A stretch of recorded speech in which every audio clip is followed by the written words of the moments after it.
Hello, I'm Charlie McGettigan, and the book I'm going to read for the Wild Words Children's Book Festival is The Smartest Giant in Town. It's written by Julia Donaldson and really well illustrated by Alex Scheffler. The reason I'm going to read this book is because it's one I love to read to my grandchildren. The pictures, the illustrations are really good, and we stop usually when we're reading the book, and it can take up to 2 hours to read, which really should only last about 10-15 minutes. But anyway, it's called The Smartest Giant in Town. George was the giant, the scruffiest giant in town. He always wore the same pair of old brown sandals and the same old patched up gown. "I wish I wasn't the scruffiest giant in town," he said sadly. But one day, George noticed a new shop. It was full of smart clothes, so he thought, "I'll buy a smart shirt, a smart pair of trousers, a smart belt, a smart stripy tie, some smart socks with diamonds up the sides, and a pair of smart shiny shoes. Now, I'm the smartest giant in town," he said proudly.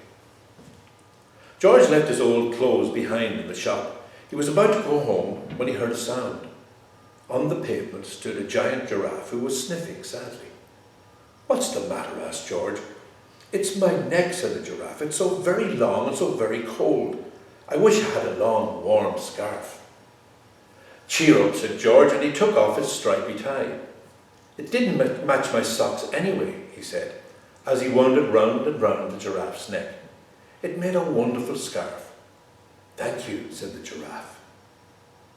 As George strode towards home, he sang to himself, "My tie is a scarf for a cold giraffe, but look me up and down, I'm the smartest giant in town."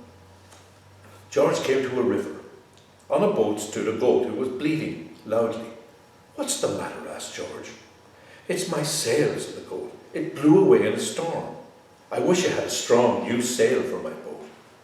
"Cheer up," said George, and he took off his new white shirt. "It kept coming unstuck anyway," he said, as he tied it to the mast of the goat's boat. "It made a magnificent sail." "Thank you," said the goat. George strode on, singing to himself, "My tie is a scarf for a cold giraffe, my shirt's on a boat as a sail for a goat, but look me up and down, I'm the smartest giant in town." George came to a tiny ruined house. Beside the house stood a white mouse with lots of baby mice. They were all squeaking. "What's the matter?" asked George.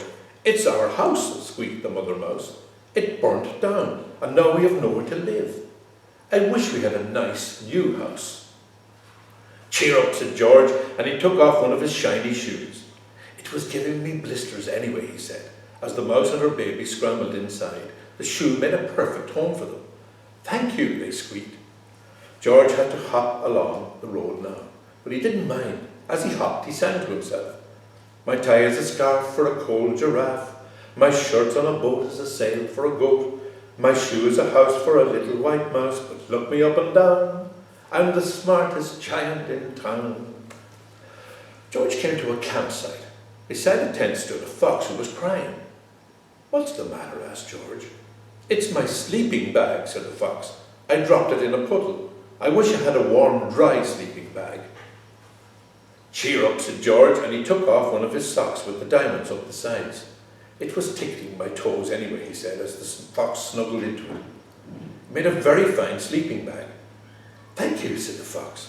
George hopped on, singing to himself, "My tie is a scarf for a cold giraffe, my shirt's on a boat as a sail for a goat, my shoe is a house for a little white mouse, one of my socks is a bed for a fox, but look me up and down, I'm the smartest giant in town." George came to a big squelchy bog. Beside the bog stood a dog who was howling. "What's the matter?" asked George. "It's this bog," said the dog. "I need to get across, but I keep getting stuck in the mud. I wish there was a safe, dry path." "Cheer up," said George, and he took off his smart new belt. "It was squashing my tummy anyway," he said, as he laid it down over the bog. It made an excellent path. "Thank you," said the dog. The wind started to blow, but George didn't mind.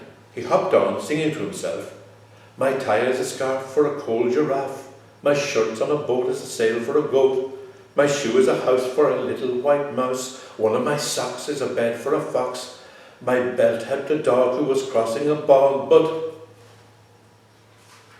My trousers are falling down. I'm the coldest giant in town. Suddenly George felt sad and shivery and not at all smart. He stood on one foot and thought, I'll have to go back to the shop and buy some more clothes, he decided. He turned round and hopped all the way back to the shop.